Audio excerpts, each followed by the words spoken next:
illegal mining.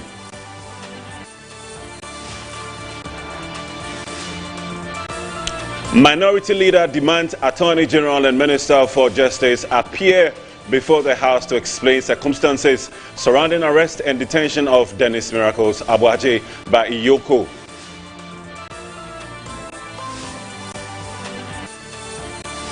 Oil marketing companies prepared to raise pump prices according to the latest industry pricing outlook from the Chamber of Oil Marketing Companies. This is minimal coming up. Stay tuned.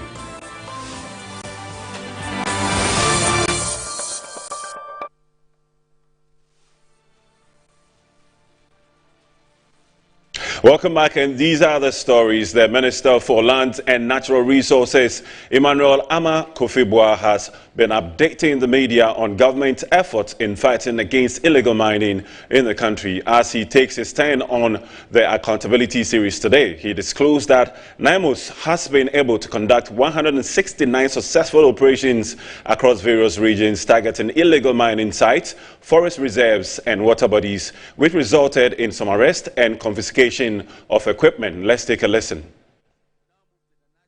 Illegal Mining Operational Secretariat, NIMOS. Ladies and gentlemen, the fight against illegal mining remains one of the ministry's highest priorities.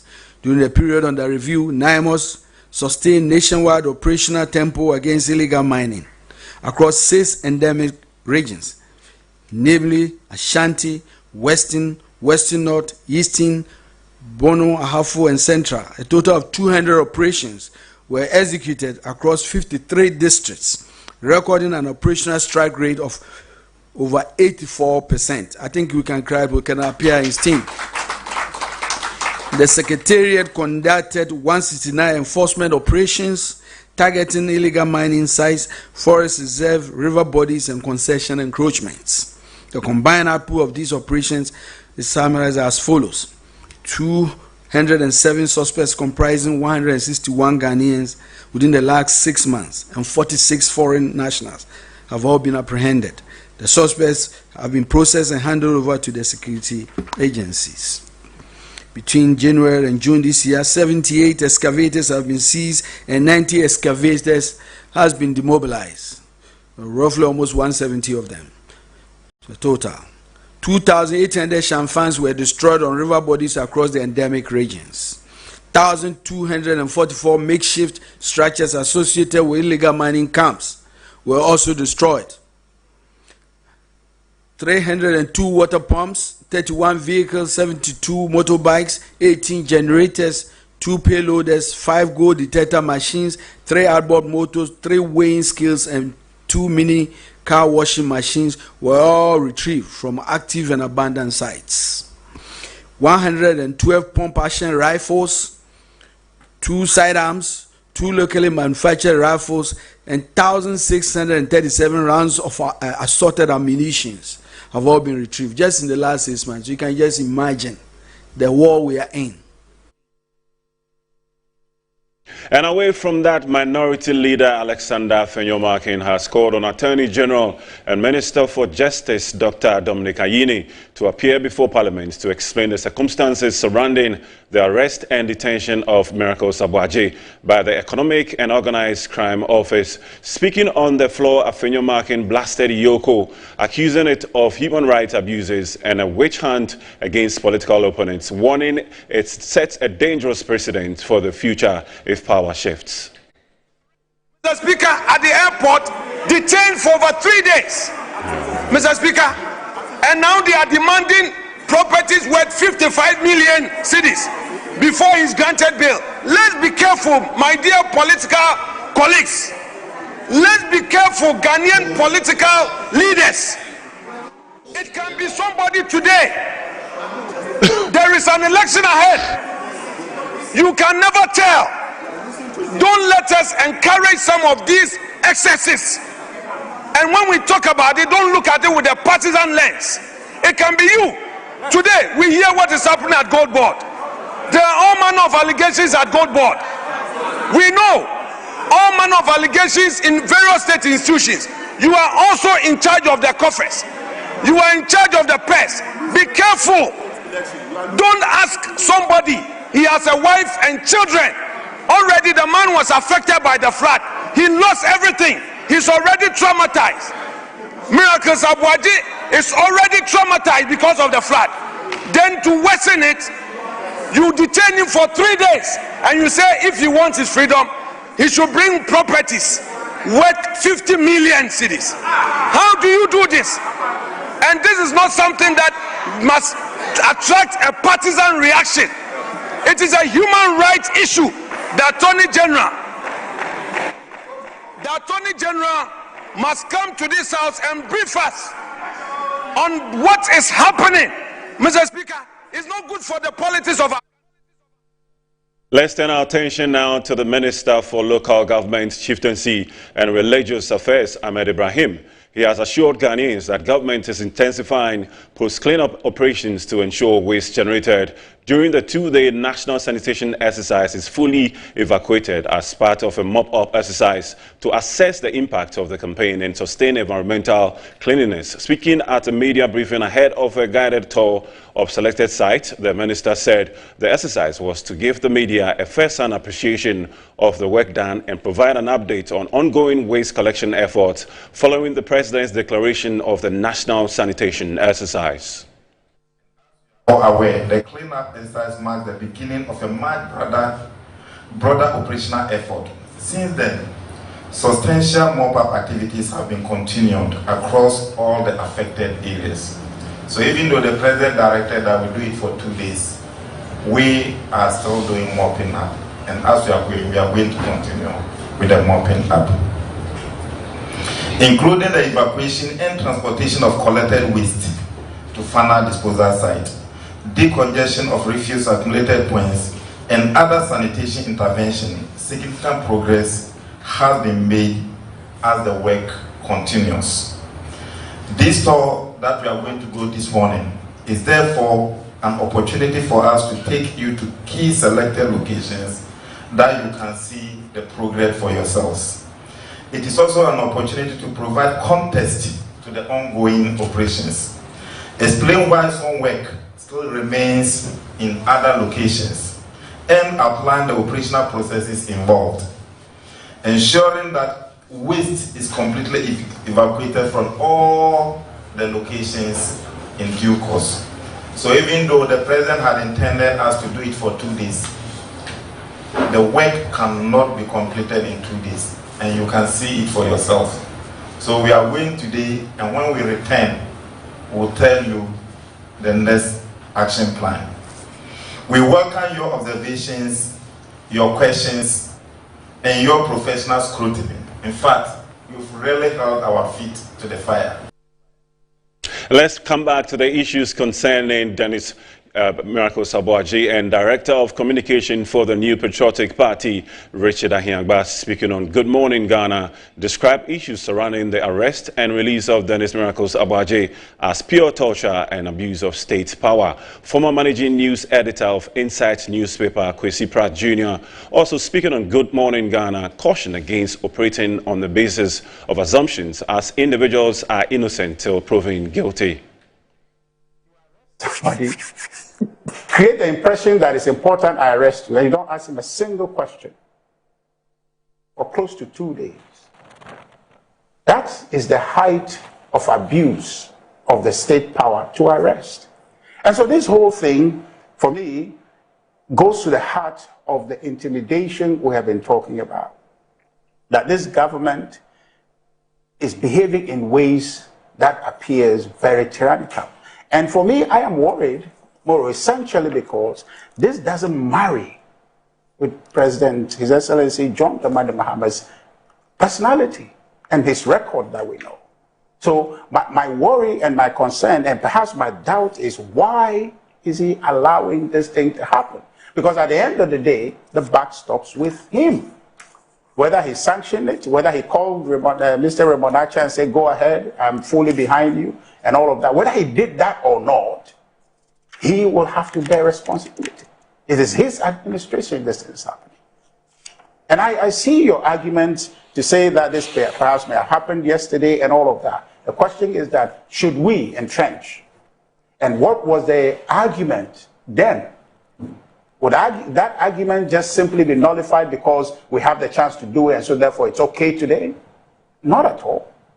So the best thing for me that me, myself, and Ankwesi should agree this morning is to say that this is wrong. It shouldn't be repeated. One too many times it's happened. Let's draw the line here and say never again. The fundamental law of the land says that nobody is guilty until the person has been proven to be guilty and a competent court has pronounced that decision.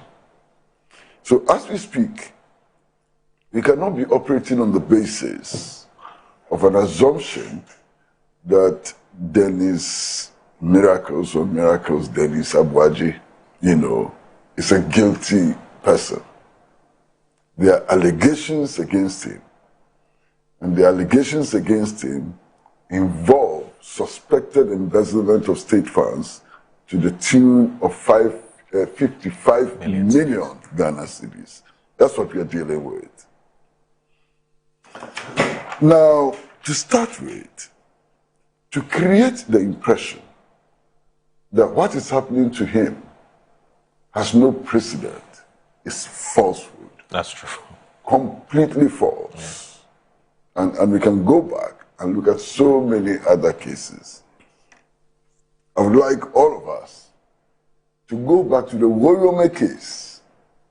If you go back to the Woyome case and see the bail conditions imposed on Woyome, you cannot be arguing the way we are arguing today. Another interesting case is the Dr. Kwabena Duffuor case. I mentioned that. The Dr. Kwabena Duffuor case, and there are many other cases. So it is not true, it cannot be true, that these bail conditions are unprecedented, and that it is only during the Mahama administration that these conditions are being imposed. That is false. Let's turn to the recent floods that hit Accra, and the National Disaster Management Organization has received a major donation of relief items from the Church of Jesus Christ of Latter-day Saints to support households affected by the devastating floods that hit parts of southern Ghana on June 29, 2026.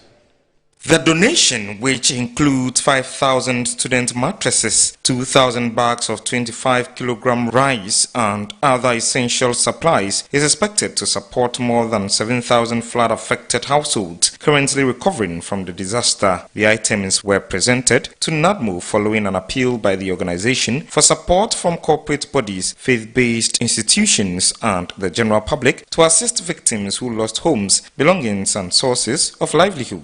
Presenting the items, General Authority 70 of the Church of Jesus Christ of Latter-day Saints, Adeyinka Ojidran, said the gesture reflects the Church's commitment to supporting vulnerable communities. We want to thank the government of Ghana for all that they are doing, especially to help provide succor to those who have been impacted by this flooding. And we pray that God will strengthen them and God will help them as they rebuild their lives. And we will be happy to continue to partner, not only at this time. We don't pray for bad things to happen, but sometimes they are inevitable. Receiving the items, Director General of NADMO, Dr. Joseph Bikanyi Kuyon, expressed appreciation to the Church, describing the donation as another example of its long-standing partnership with the organization. We are chaired or is headed by the Interior Minister. So we have formed subcommittees that will look into what went wrong or what has been going on wrong and the measures to take to mitigate. I don't want to be the one to make pronouncements. And I think that we all know, whether I'm advising that they shouldn't put garbage in the drains or whatever, there are things we've said over and over and everyone knows. We only pray that this time, having witnessed this kind of impact, it will be some form of self-warning. The June 29 flood displaced thousands of people, destroyed homes and businesses, and disrupted economic activities in several communities. NADMO has since renewed its call for further support from organizations and individuals, noting that continued assistance will be critical to helping affected families recover and rebuild. Ghana Gold Board has committed 8.4 million Ghana cedis for the first phase of rehabilitation of water treatment plants severely affected by illegal mining activities in the western and central regions. Announcing the intervention at a signing ceremony with Ghana Water Limited, CEO of Gold Board, Sami Gyamfi, said the support forms part of the board's mandate beyond gold trading, including environmental restoration and corporate social responsibility. According to Sami Gyamfi, Ghana Water Limited alerted Gold Board that illegal mining, sand winning and other activities had caused severe degradation of 6 critical water supply systems, including Abonsa, Daboase, Sechrehemang and Riemoase. The siltation has rendered some of them unfit to process drinking water. Under the agreement with Ghana Water Limited, Gold Board will fund the rehabilitation of 3 out of 6 critically silted water supply systems. The works include dredging, desilting, intake stabilization and water quality restoration. The 3 are Abonsa, Abuesi and Enshiresi water supply systems. So today, the Ghana Gold Board is expressing its commitment to support the rehabilitation of 3 of these 6 water treatment supplies, and like I said, this is just going to be the first phase. It is our hope that should the support we are providing be put to good use, we will then move to phase 2, where we take up the 3 remaining water supply systems and work hand in hand with our colleagues at Ghana Water Limited to bring them back to life, for them to be fit for purpose. So today we will be signing what we have termed Water Infrastructure and Rehabilitation Funding and Implementation Agreement for the rehabilitation of the Bonsa, Daboase and Sechrehemang water supply systems. Speaking at the signing of a funding agreement with the Ghana Gold Board, Managing Director of Ghana Water Limited, Adam Mutawakilu, said it could no longer handle the challenge alone and had to seek external support. The fact that truly there is the need to support us. And I want to assure you that whatever you are giving us, there will be transparency, there will be accountability to every penny that you are giving to us. And at the end of the day, we still work together to ensure that whatever is outlined in the agreement come out clean. And then that will give us the opportunity to request for the phase 2. And I want to assure you that the people of Central and Western region will be very, very glad. He assured Gold Board that Ghana Water Limited will ensure transparency and proper execution of the 8.4 million cedis project.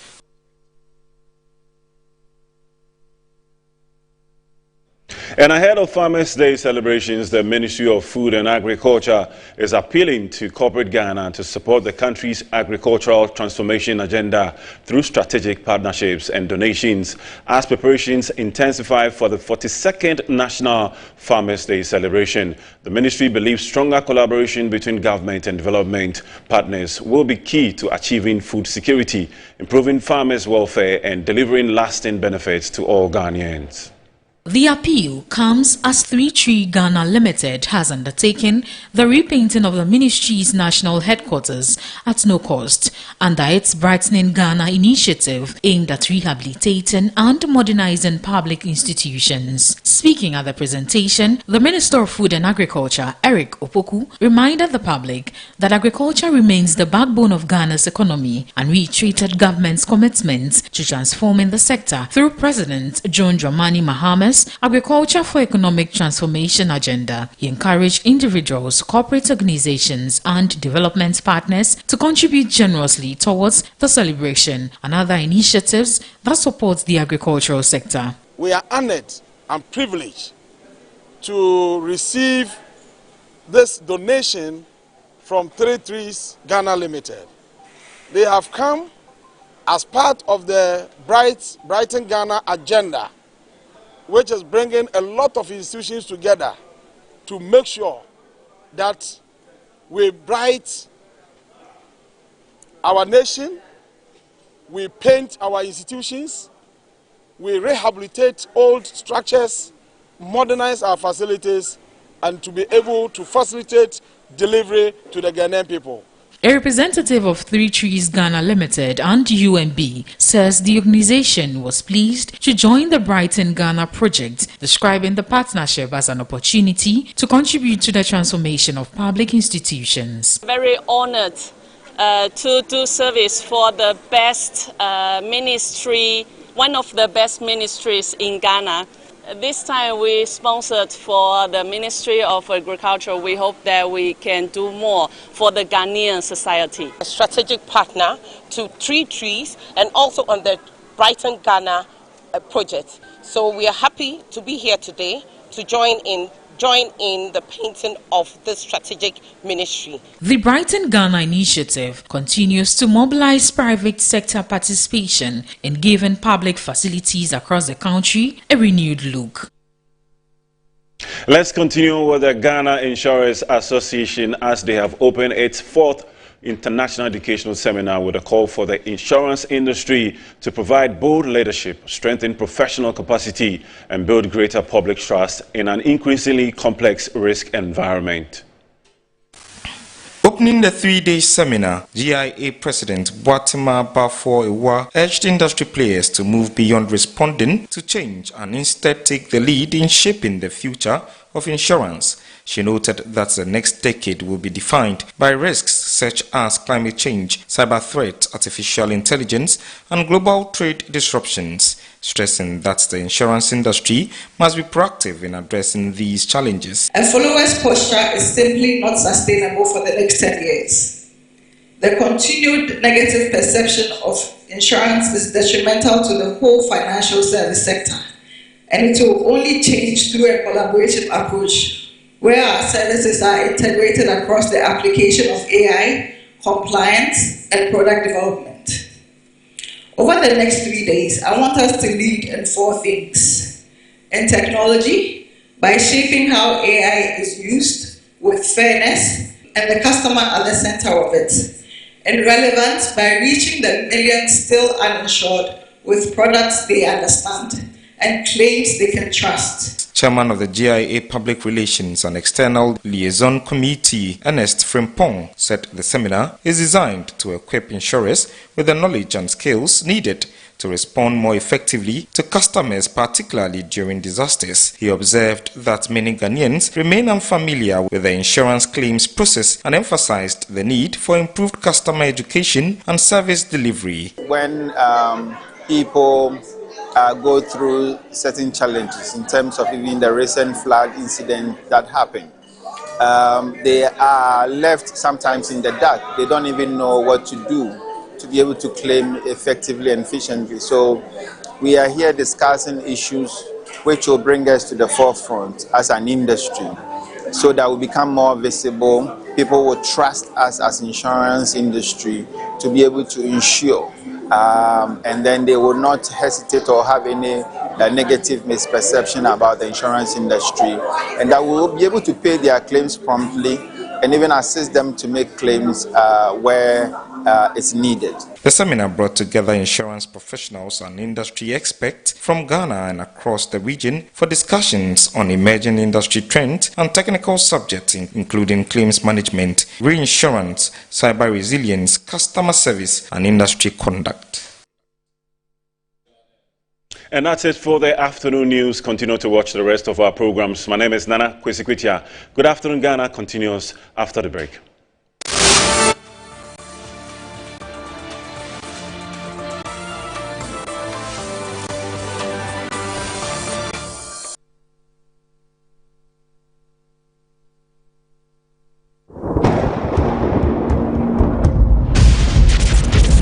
The pulse of a nation, rising, unshaken. When the Black Stars take the world stage, we don't just play, we bring the storm. Fuel the dream. Support the Black Stars. Storm Energy Drink. Make your mark. Excessive drinking can be detrimental to health. Not recommended for persons under 18 years, lactating mothers, pregnant women, and people sensitive to caffeine. This advert is FDA approved. In my line of work, a confident smile is everything. Kel Charcoal toothpaste keeps me on top of my game and ensures my smile is always radiant and bright. With the tiring nature of my job, we spend several hours under the scorching sun. To keep our teeth white and our breath fresh all the time, we use none other than Kel Charcoal toothpaste. Kel Charcoal toothpaste. You're on a Kessie and in a kit one. Samayo Kendini, a who be here, Semetra Sapapadia to a mammy man for Kel Charcoal's natural ingredients, and a bomb is so by a man is swing, Nesasu Mama Hoto so a will beg you. Kel Charcoal toothpaste. Choose Kel Charcoal toothpaste for anti-cavity, whiter teeth, and fresher breath all day. Available in 80 gram and 150 gram. Grab yours today. Kel, happy smile. This advert is FDA approved. We're kicking your year off in all her glory with more because we got you. You get it? You know that we got kicks, we got scores, we got action, we got roars. It's my specialty. We got drama, we got fun. We got more for everyone with an upgrade on us just for you. More channels, more shows, more reasons to stay. We got you. DSTV, we got you all the way. The world's biggest football festival is here and Ghana is watching together. This June, the Ghana TV Consortium brings you the FIFA World Cup 2026 live and free to air on GTV, Joy Prime, GTV Sports Plus, Adum TV, Wezo TV, Metro TV, UTV, Original TV, Garden City TV, Obono TV, GH1 TV, Ago TV, Onya TV, TV3, Max TV, and Sporty TV. 3 host countries, 48 teams, 1 unforgettable tournament. Follow every moment of the Ghana Black Stars journey, every rivalry, every goal, and every celebration. Enjoy crystal clear high-definition broadcast with expert local analysis and the passion only Ghanaian broadcasters can deliver. From the opening whistle to the crowning of champions, your football home is right here. The FIFA World Cup 2026. One nation, one consortium. Ghana TV Consortium, bringing you the best of the World Cup. Brought to you by Sportybet, Star Oil, MTN, Pepsodent, Kivo, Polytech, Lavance Tomato Mix, and Heaven Insecticide Spray.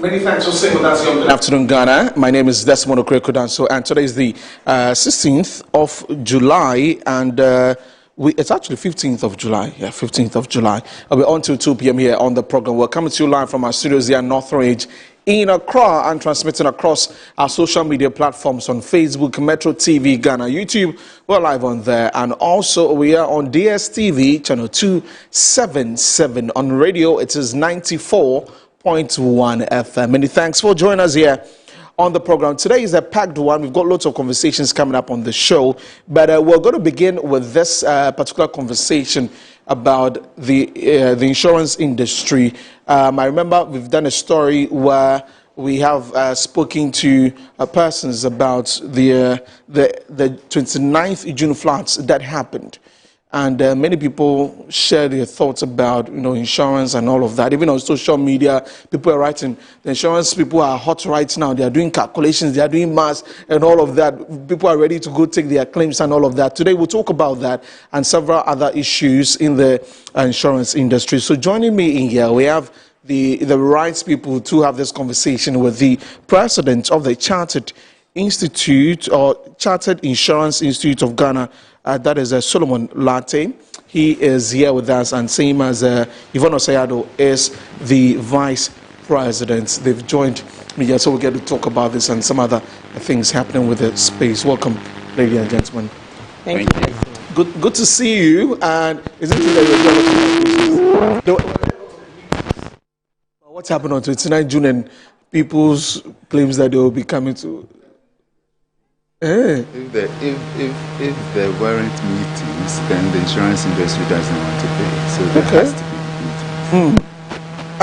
I think even with now, there are conversations about, the understanding of how insurance works and all of that. We'll get into that conversation, but let's take a quick break. When we come back, we continue with the program.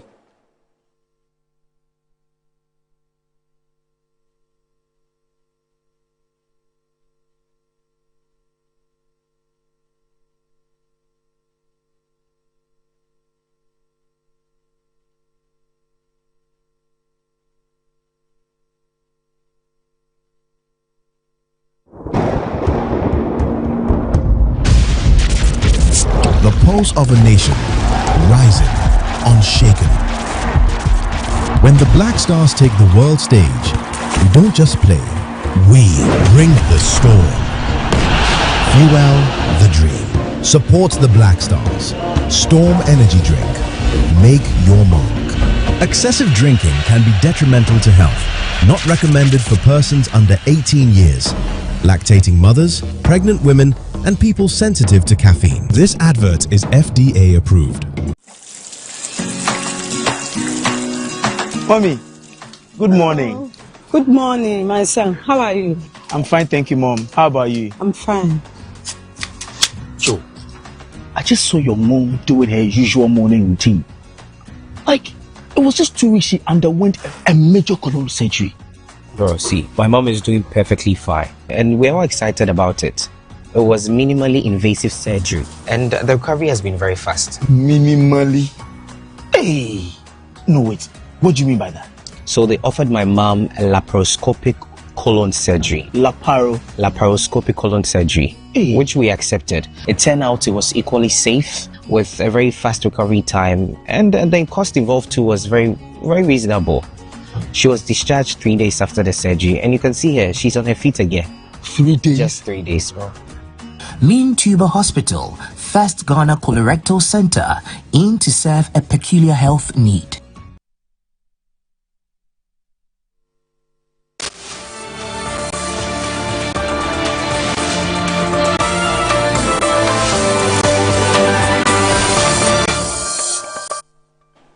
Right, apologies for that technical break we had to take there, but we're back here to have the conversation. So I was asking Solomon and Yvonne about the meetings regarding what exactly the issue that happened on the 29th of June regarding the floods. But I was going to ask that, at this point, and your engagement with people, there seem to be, from my side, even with me, there are some things about the insurance space that sometimes it's quite difficult to understand.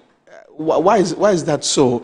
Is it that it has not been broken down properly to the understanding of the ordinary Guinean, or what exactly is the situation? Well, let me pretend I understand your question. Oh, you have to understand. But the thing is, insurance is a very simple mechanism by which you transfer your risk to a company. So what do I mean? Insurers try to protect your life, your assets, the liabilities that arise from the use of your assets, and interruption to your businesses or for your ability to run your businesses. So virtual insurance protects every aspect of your life. Now, insurance is not savings, one. 2, insurance is not investment, even though there could be insurance products that are bundled with investment. Insurance is not investment or savings. Insurance is insurance, which means that you contribute a small amount of money or premium into a pool so that if something happens to 1 or 2 people within that pool, they are protected. Now, let me ask you a question, since you asked me a question. If all of us, let's say 1 million citizens, 1 million of us have contributed 50 cedis each into a certain fund, right? But you have a loss, and the amount of your loss is 500,000 cedis. If you are coming to claim, to take that your 500,000 cedis out, don't you think that the insurance company will have to vet you properly in order to protect the interests of all the other people who have also contributed to make that money? You understand? Okay. So if you go to the bank right now and you want to withdraw money or to have access to a loan, they require a lot of documents. Nobody asks questions about that. You come to the insurance company who is protecting the assets of millions of people. They also require some documentation. The argument is, oh, when we were taking the policy, you didn't ask us. Yes. But you see, the other day I was telling somebody, with these floods, all those households that have some insurance policy will be taken care of, one way or the other.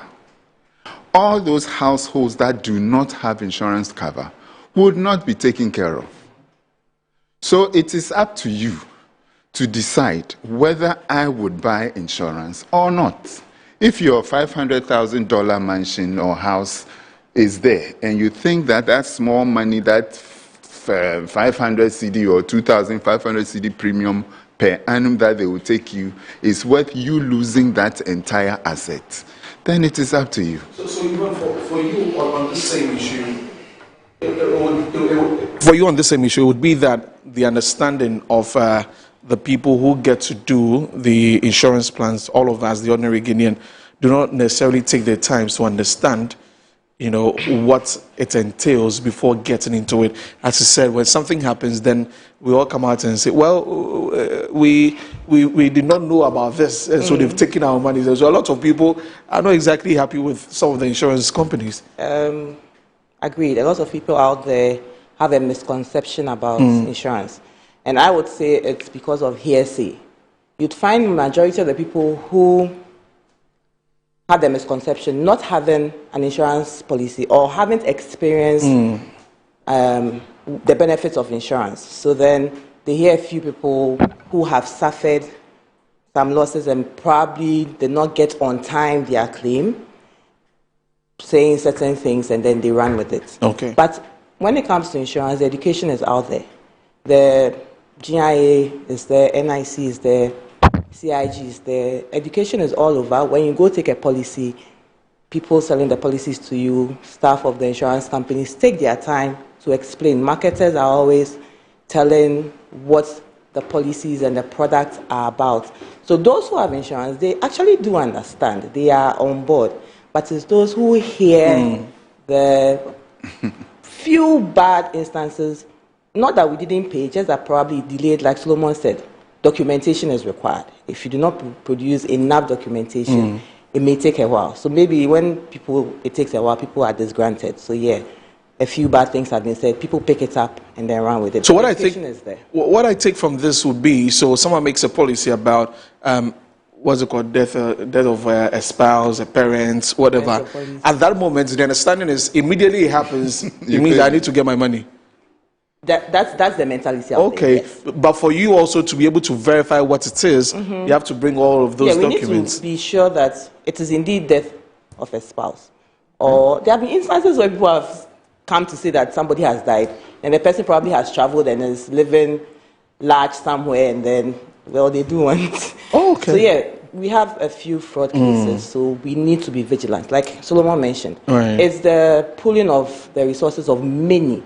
Many people have taken insurances, paid premiums, which we have pulled together, and out of that we pay for the losses of a few. Okay. Yes, it's not an investment like he mentioned. It is pooling of resources to take care of few who suffer losses. Right. So regarding this flood situation that we had last week, people's businesses were gone, homes gone, documents, all of that, properties, all of that were swallowed up by the floods and all that. So from your quarters and where you sit, what are the immediate steps? Because now people will come and say that I insured this, I insured that. Probably they've lost the documents that even show that. How are you handling that? Okay, so this should be a question for Yvonne. Yvonne should answer that. No, I can go ahead. Okay, right. She's an insurer. Right. I am now a broker, so so she should answer. But in reality, if something like this happens, you have a policy with the insurance company. You just have to notify them that I've had a loss of this magnitude. You also have to quantify the amount of the loss. Okay. You just don't go to the insurance company and say, I had a flood, I've lost everything. I insured my contents in my house for 100,000, so give me 100,000. No. You have to show that you've lost your TV, your laptops, everything. And then they will come there and take a look. Sometimes they come with us, the brokers, to have a look, to make sure that the insurance company does the right thing. So why are you laughing? No, not from what you said. The director, as if there's insurance for broken hearts. I don't know. I don't know if that was what you be careful. No, I don't think so. But yet, there's a few documents that you have to provide. Okay. If you've lost them, call your insurer. They will ask you some questions to verify whether it's you or not. They will be able to get from their system. Okay. And then they will help you with your claim. Most of the time, if you have a broker, it is easier because the broker is like your lawyer who's going to stand in the gap for you. So we have to pay the broker to help us? No, you don't have to pay them. That's the thing. Okay. You don't pay brokers. It's the insurance company. It's Yvonne that pays me. It's the insurance companies that pays the brokers. So they are free because insurance is a complex thing. I mean, insurance is not that, I said it's easy, but it's not that easy. It's quite complicated. So you need a lawyer of a sort to step in. Someone who understands it and explain that. And the insurance companies, the insurers and the brokers, they go to the same school. They study, the qualification requirements are at the same level. Okay. So it is that person who is going to engage the insurance company on your behalf. So there are some documents you might not have that if you go to Yvonne, she will ask you to provide it. But I can have a conversation with Yvonne and say that, maybe we can overlook this and use the other document instead. Okay. And she will pay your claim. So use the brokers. Now let me get to Yvonne and ask her. It's been almost 3 weeks since the incident happened. How has it been handling, such situations with persons who've been affected? The insurance industry is ready. They have been ready since, and we've had the claims trickling in. So in addition to what Solomon said, the floods can be seen. Accra is flooded, part of the whole, not the whole Ghana, but I mean it's an event or it's a loss that we have all seen, and we insured it. When we were insuring it, we knew what we're putting ourselves into. We knew what to expect should it happen. Now that it has happened, this is not the time to do book long. We are ready. If you come and you have a policy, like he mentioned, we have our systems which has data. Okay. You may have lost your data, but then before you took the policy, we requested for certain information, which we have on cover, we have on file, and it's in our possession. That is what enabled us to give you the cover. So now that the loss has occurred, all you have to do is come back to us and tell us that, yes, I took a policy that covers flood. I have suffered flood. It is known. You can verify. There's information everywhere. The technology to use to see if indeed where I am living suffered a flood. And then we'll pay your claim. It's not. So in this case where we're trying to find out what caused the flood, I know that in situations like that, there are lots of questions that come from the from the insurance company. So in this case, if someone, and I'm asking on behalf of Ghanaians watching, if someone has built in a waterway was affected by this flood, what happens to that person? Can the person make a claim? Are you going to ask questions about that? So, for insurance, before you take a cover, okay, we do a risk assessment. Okay. In addition to the information you give us, we do our own risk assessment and decide whether we would give you the cover or would deny you. So once an insurance company provides the cover or gives you a policy that covers flood, it means that they are comfortable, they have done their assessment, they have charged right, so should it happen, they are in a position to pay. So the assessment is what determines whether the company will go ahead with the policy with you or not. Okay. Yes. Okay. So now that the loss has happened, we cannot say we will not pay because we did the assessment before. Unless, of course, you intentionally deceived us. Yeah. There we would have a problem. If you gave us wrong information, you weren't, one of our principles is utmost good faith. You didn't tell us everything about your risk. But even beyond you telling us, it is our duty and our responsibility to go ahead and do further checks. And that would inform us as to whether we accept, deny, charge high, impose warranties, exclude flood, and all of those things. So someone can be in a waterway and have a policy that ideally will cover flood, but for that person, flood is excluded. So risk assessment helps us make a lot of information. Right. Informed decisions. Sorry. Right. As Solomon said, it's quite a complex thing, and so the understanding, you may not have to go there by yourself, thinking that you may understand everything, and so you can request. Yes. You can request for a broker. Oh, yes. Okay. You can. So you heard that. Please request for a broker, a broker to help with the situation. But it looks like a lot of persons were affected. A lot of persons. And let's say if everybody insured their cars, homes, property, everything that they had, then there's lots of money that you have to give to people. Yes. So let me give you an example. Was it 10 years ago? The June 3rd. Okay, yeah. When that happened, I was managing an insurance company. And my company alone paid $4.2 million to one company. And there were other payments that we had to do. Okay. $4.2 million? Yes, for one company. And there were about 16 companies that made claims from us. I'm just giving you an example. Okay. And even today, as we speak, even beyond the floods, the insurance industry is paying about 10 million cedis a day in claims. About 10 million Ghanaian new cedis per day in claims. So the insurance industry is there. It does it.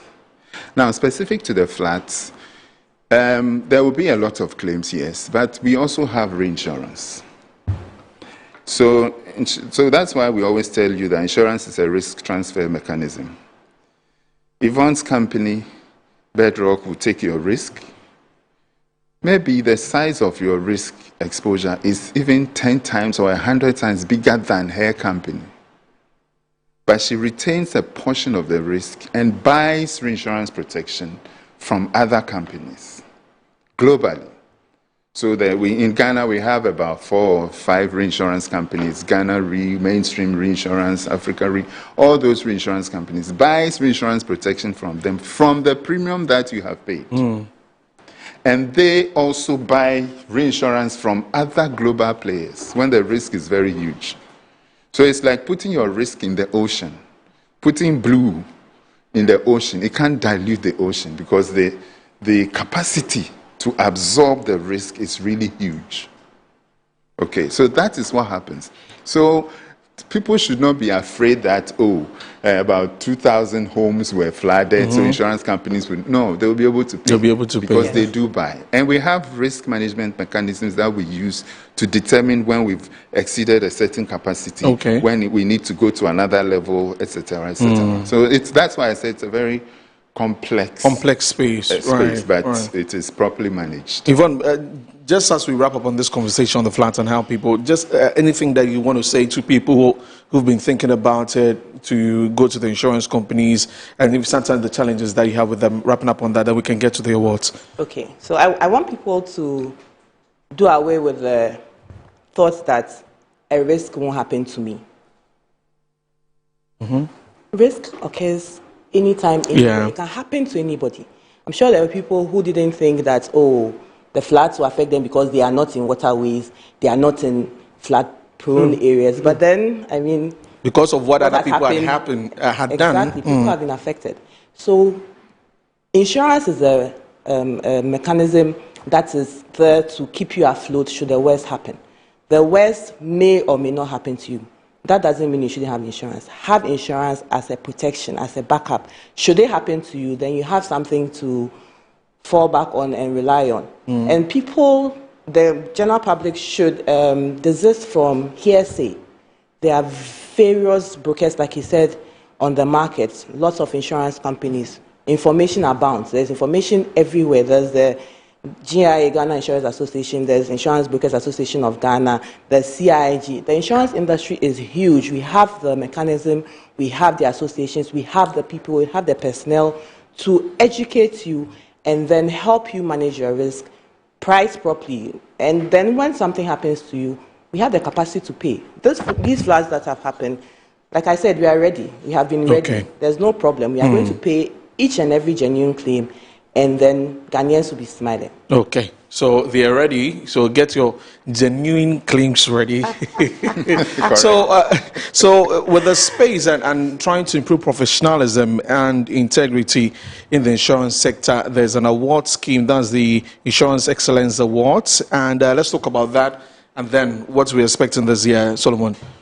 Yes, I mean, we are excited because we've been doing this for 7 years, six years running, and we're able to identify some of the best practitioners of insurance in our space and not only award them, but also project them. So what I always tell people to do is to make sure you are nominated, because your nomination shows that there's confidence in what you are doing. Even before the award is given, everybody knows that, oh, this company, they are doing something right. And that is why they have their name on the list of nominations.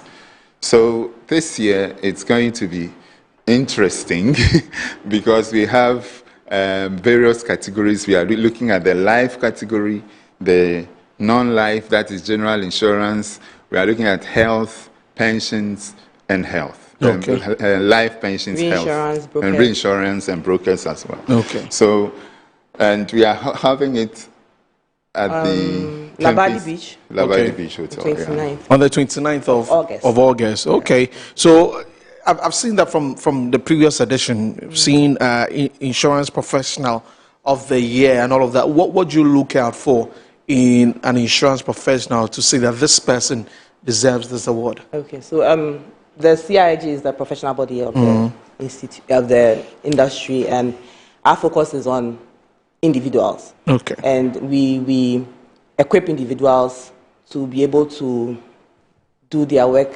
efficiently, with integrity, and with the confidence that so deserves. And like Solomon said, our work is to celebrate excellence.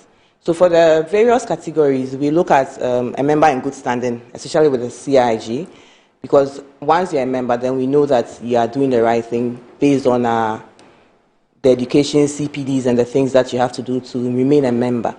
And then we ask you to demonstrate your knowledge and capacity to accomplish a certain task. Insurance Professional of the Year is the highest. So industry knowledge, impact that you have made as an individual in the industry and outside the industry, what you are doing in your company, how you are propagating the insurance message, and then you demonstrate your readiness to be called upon and to deliver. If we say today that, okay, we want one person to go and represent us in another country, do you come to mind easily? Have you proven that you have a track record for us to to rely on. How many articles have you written? What is the knowledge you have shared with the industry concerning insurance, and even with the general public, demystifying the ideas and misconception that people have about the insurance industry? Okay, right. So this, how does anybody get to be part of it? So it's for the industry. Okay. Like I mentioned. He mentioned the categories. Okay. Like I said, the industry is huge. So nominations is open. It's been open so you can for nominate almost 2 months. Yes. So you can nominate yourself. We encourage companies and individuals to nominate themselves. They should have the confidence and be bold enough to say that, yes, looking at the criteria, I have met all of it, or I meet all of it, and I want to showcase what I'm made of, and then let the industry and the general public know that I am worth my salt. So yes, individuals and companies are encouraged to nominate themselves. So the date is 29th August at Labadi Beach Hotel. Yes. And where we celebrate excellence in the insurance sector. All right, please go ahead. So, like Yvonne is saying, this is the ultimate award scheme in the insurance industry. Okay. There's no other. Any other insurance awards you hear of, it's just money. I mean, come and pay money and come and take awards. Recently, we had the president stop people from taking awards.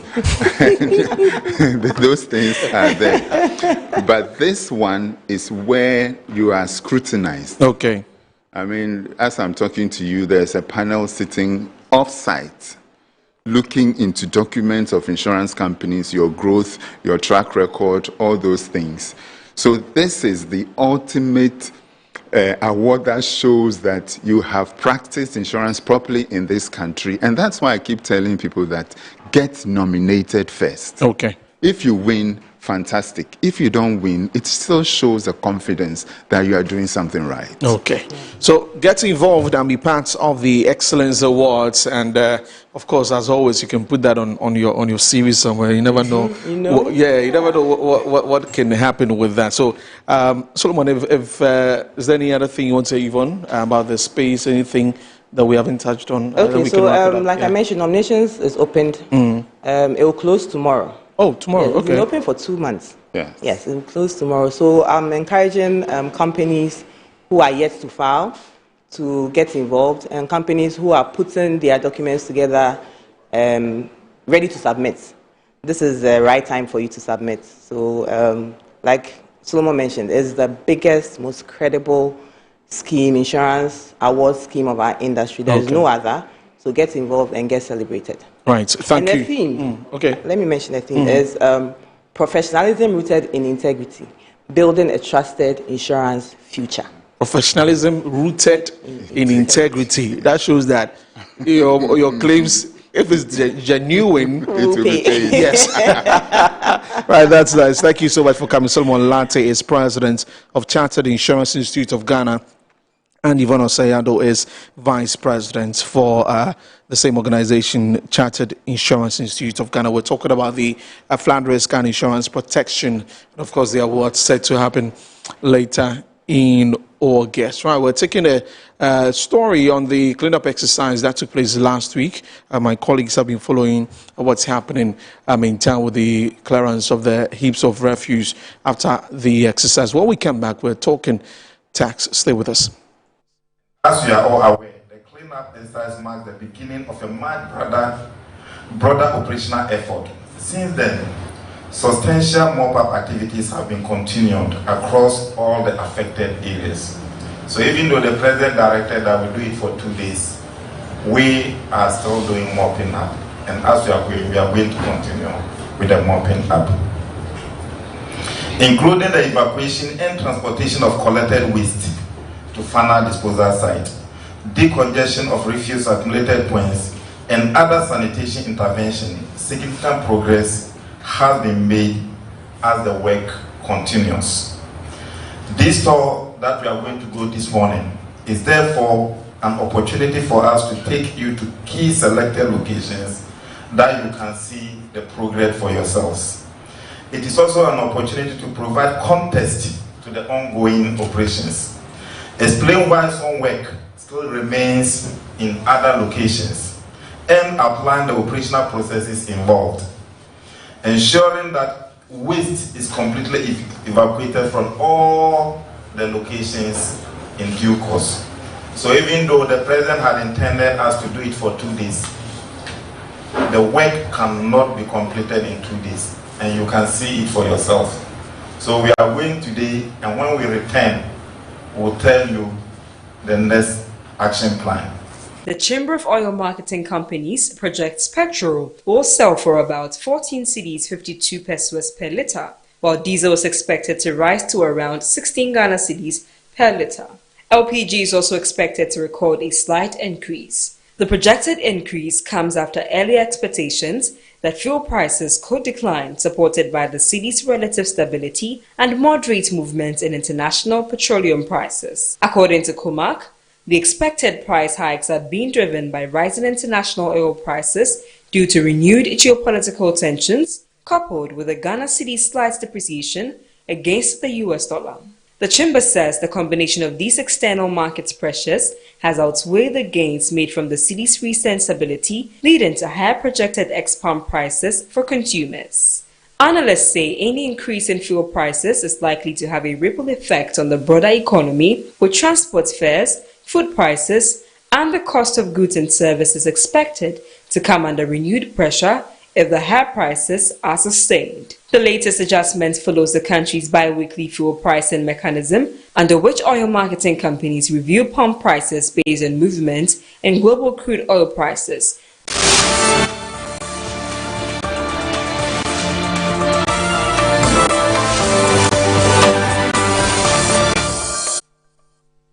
Right, so that was a report there on that. You heard the local government minister speaking there.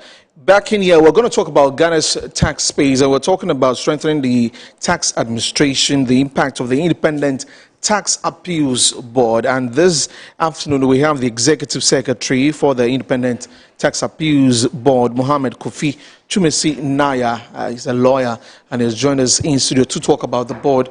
For many of us who are hearing about the board for the very first time, what exactly do they do, and get to know more about the Independent Tax Appeals Board, as they also call it, the ITAB. Lawyer Chumesi Naya, welcome. Thank you very much. Right, good to see you. Yes. So when we talk about Ghana's tax space, we were just talking about the insurance. It's another space that also seems to be quite complex. You know, yes. Maybe there could be a basic understanding, but on the other side, it looks like a very complex. There are lots of people trying to adjust and understand. But let's begin from this board, and then we'll get into all the other conversations. ITAB, tell us about the ITAB. So ITAB is the short form of the Independent Tax Appeals Board, okay, which was established by an act of parliament. Okay. Essentially, it is a quasi-judicial body or an adjudicative body. And so when we say quasi-judicial body, it looks like a court, but it's not court. Something that is partly court. It's because of its function. It adjudicates on tax matters. And so basically that is what ITAB means. Now, if you look at the law, ITAB is tasked with a specific mandate to hear and determine objection decisions made by the Commissioner General.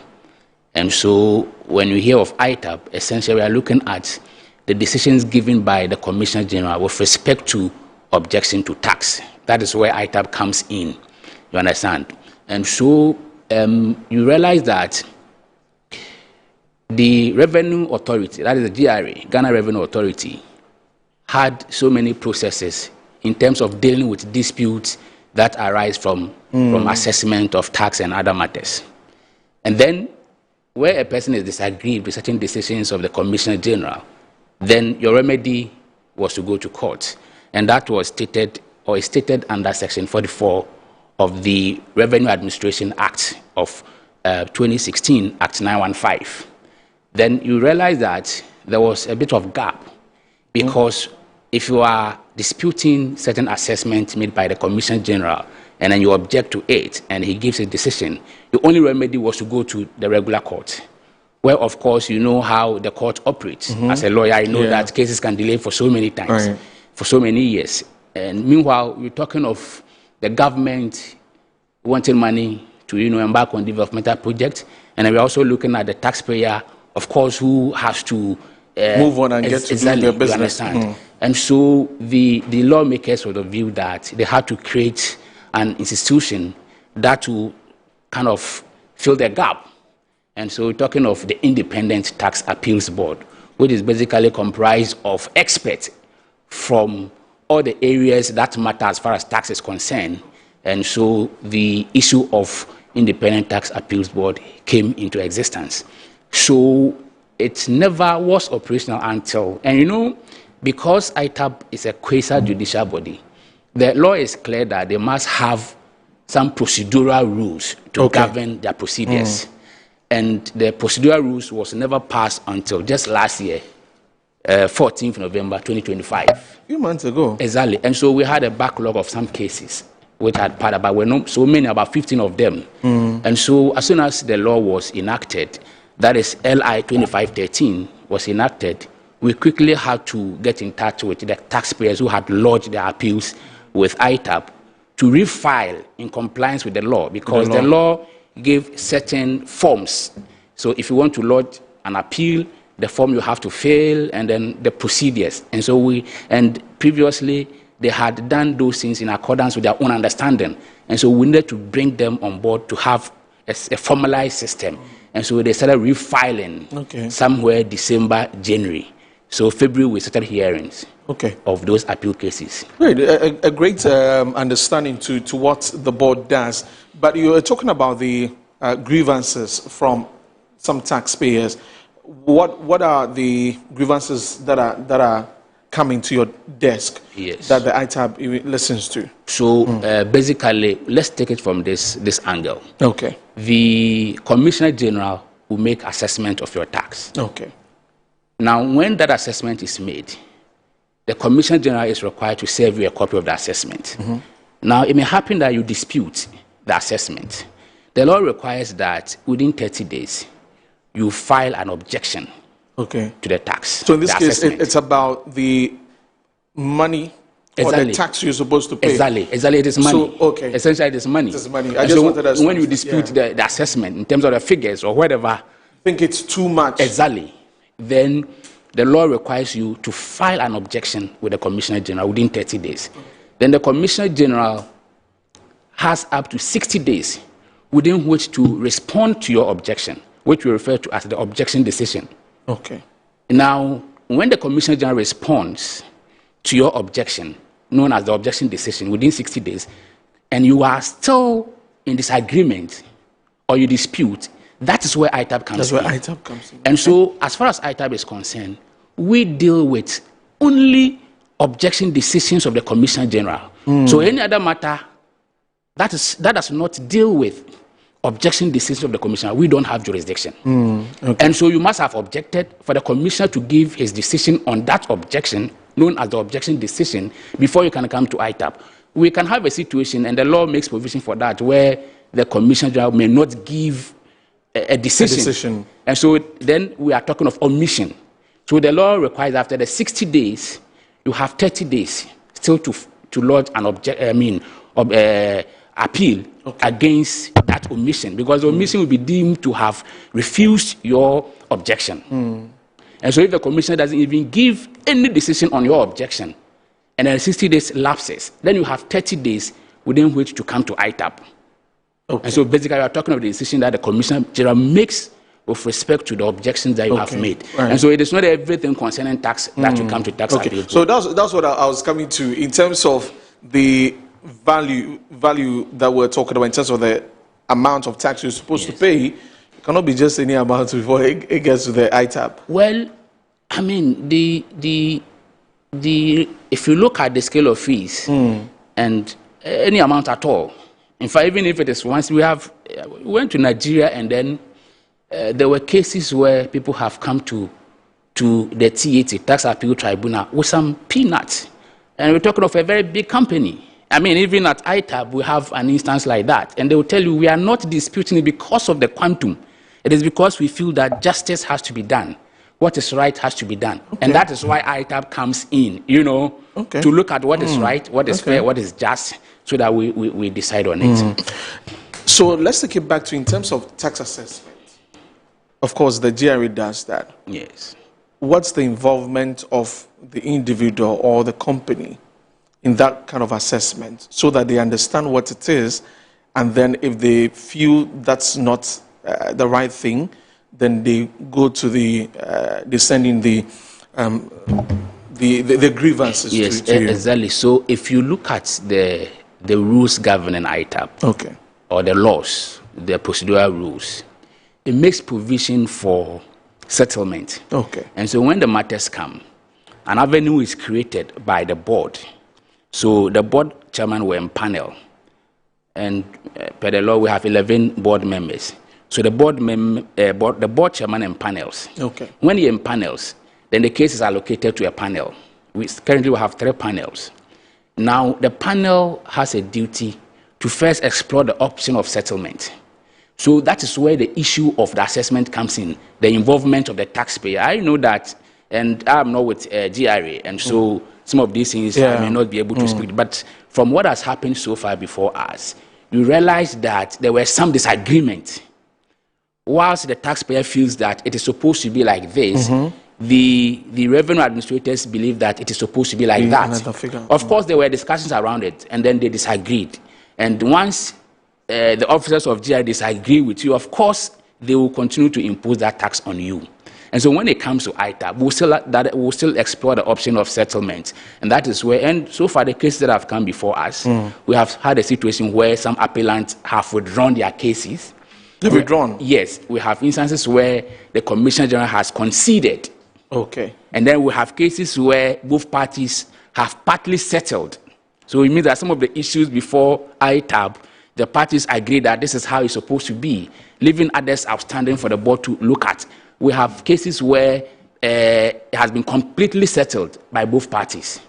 And so the issue of engagement by the taxpayer and the officers of GRA has been there. Okay. And even with ITAB, we are pushing that agenda very, very well. Naya, with what you have explained to us this afternoon, you play a very critical, a very important role, but there will seem to be low awareness of the board.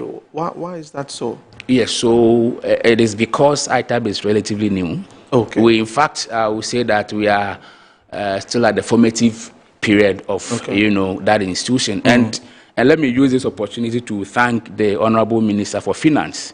In fact, he has been instrumental, and the effort he put in place has yielded the result to the extent that we were able to start hearing of cases, and so far we've been able to, out of the 18 cases that we have, we've been able to resolve our 8 within a period of 6 months. Okay. We started from February and we are in July now, and so within a period of 6 months, we've been able to resolve our 8 of the cases. I mean, comparatively to the courts, we are making progress.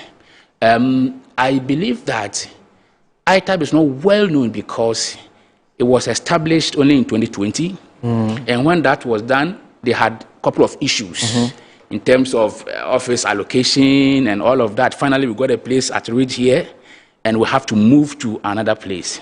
And then the issue of the LI, the procedural rules which will govern, the procedures of the board, had not been passed. And so essentially, ITAB was not functioning.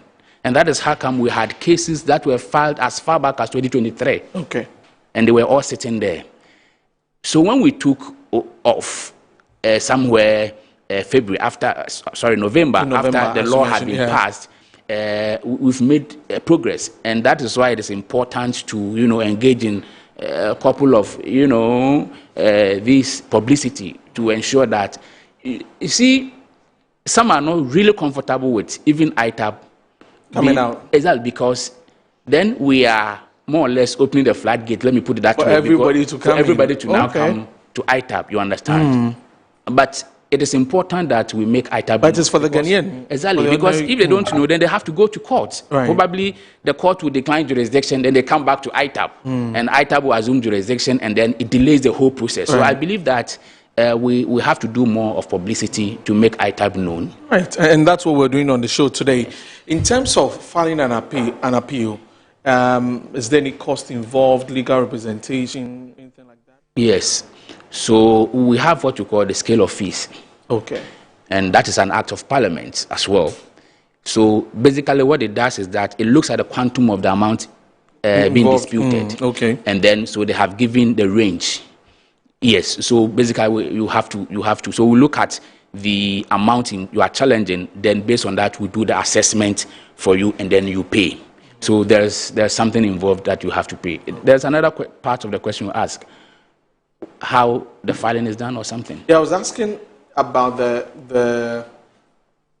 previously I had asked about how an individual gets involved in the assessment. So yes, so when you come up with your case to ITAB or you file your appeal, we require that you ask of whether lawyers are involved in all of legal that. representation. The legal representation. Yes, so the law makes provision for accountants, tax consultants, auditors or advocates to represent parties who wish to be represented. Okay. And the Commissioner General on the other side, who is the respondent, can authorize anyone to represent him. So basically, it is not only lawyers, because it is not a court to say. Okay. And so that room is made so that accountants, tax experts, and all of auditors can come on board and then argue cases before the appeals board. And I think it is good because, just like the composition of the board itself, it is drawn from various disciplines. So we have lawyers,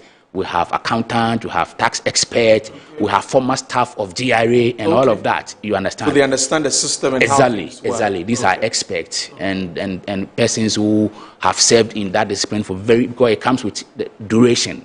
And so we don't have a situation where you just qualify to the Ghana Bar Association and then you are appointed. No, you must have served for at least 10 years, before you qualify to be appointed on the board. And so basically, these persons can make representations before the appeals board. What are some of the challenges you face as an appeals board? So I must say that the biggest challenge is the fact that ITAB is new. And so if you look at some of the processes that are filed before us, even though the rules are there, which ought to be followed. For instance, if you want to commence an appeal, you commence the appeal with a notice of appeal. Okay. It has a structure. But of course, these processes are known by lawyers. But because not everybody who appears before the appeals board is a lawyer, we may have challenges, especially when people decide to appeal by themselves. They don't really appreciate the rules and the way they have to come by. And so we are trying to develop some guidelines to help them in filing their processes properly. The law makes provision for filing of memorandum of appeal, which basically has been explained to me, the statement of case. But if you are not a lawyer, what is a statement of case? You understand? And then witness statement of, sworn on oath, if someone wishes to, give testimony and all these things. So it looks like it is legally biased. So we are trying to make it very simple because it is not only lawyers who appear before the board, non-lawyers also appear before the board. So we are not going strictly legal. It has been a challenge. And so we are hoping that our guidelines will be ready so that it can help with the filing of the processes before the appeals board. But another biggest challenge is money. Oh. Yes. You also have problems with financing. Yes, exactly. And so, but we believe that because you're the ones that you are talking about. Oh yes, as for money, that. Even the country itself, we need more money. You understand? And so, but I believe that going forward, we will be well resourced to execute our mandate. Okay. For people who are watching and are getting to understand what ITAB is about, as you mentioned, the filing of the appeal, as we mentioned, you're talking about the objection decision from the GRA and all of that. So first, it has to go through, just to clarify that so people do not think that they could just call on the ITAB straight and say that, I've got an issue, so how can you solve it for me? Yes. So before I answer that, let me clarify this on the finance issue I just mentioned. Okay. So if you look at the court, when you issue a rate, as the first originating process, you pay for it based on the relief that you have on the rate. You pay for it. Then any other process that you file, subsequently you pay. But in the case of ITAB, the rules have not made provision for filing fees. And so we are losing a lot of money. So when the appellants come and they file, it is one-time payment. So we have an instance where the fee charged is just 750 cedis, right? Now this person files the first process, which is the notice of appeal, first memorandum of appeal. We need to file it, go and serve the respondent. Then in between that, before the final decision is given, there may be so many filings. In fact, in some cases, we have to do what we call record of proceedings and then certify it for them. All these things we are not able to charge. It's because of the way the rules have been couched. No provisions have been made for subsequent filings. And that is how come we are losing money. You think you're losing money exactly. from that? And I'm sure it is something we are taking it up so that as and when you file any process, you are charged based on that. Based on that. With respect to the question you just asked, before you come to ITAB, we are talking of the jurisdiction of the appeals board. Right. There must be an assessment by the Commissioner General, which assessment you are disputing. And so when the assessment is served on you, time starts running. You have 30 days. You have only 30 days to file your objection with the Commissioner General. That objection goes to the Commissioner General. Okay. So you file your objection, you serve it on the Commissioner General. The Commissioner General has a committee that looks at all these matters. Okay. Then the Commissioner General has 60 days to respond to the objection that you have raised. So when the 60 days lapses and the Commissioner General has served you with his objection decision, or it could be that the Commissioner General has not served you with any decision, it means that there's an omission. Okay. Whatever the case is, the 60 days must lapse for you to have your objection decision emanating from the Commissioner General, because that is the decision given by the Commissioner General on the objection you raised. Yeah. Now, if you still dispute that decision, that is where ITAB comes in. So our jurisdiction is limited with respect to only objection decisions of the Commissioner General. Okay. Any other matter which does not link to the decision of the Commissioner General with respect to the objection, if you come to ITAB, we may decline jurisdiction. Okay, right. So just the understanding that now that the country is going aggressive in terms of tax, trying to recoup, from taxes and all of that, and making sure that people are paying their taxes, widening the tax net, then you should be expecting more tax disputes then. Well, in fact, it is not our prayer. And I remember someone asked me some time ago, but you lawyers, you always pray that people get into trouble so that you go and defend them. I'm like, no. It's just like the one who carved this coffin.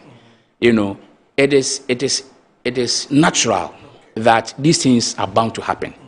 And that is why we have to make room for all of that. We do not pray that because we believe, and if it is, in fact, our prayer is that when the Commissioner General makes an assessment and those taxes are paid, so we hope that the cases that come before us will be minimized, will be very minimal. That is not to say that, but of course, as humans as we are, it may happen that the cases will rise.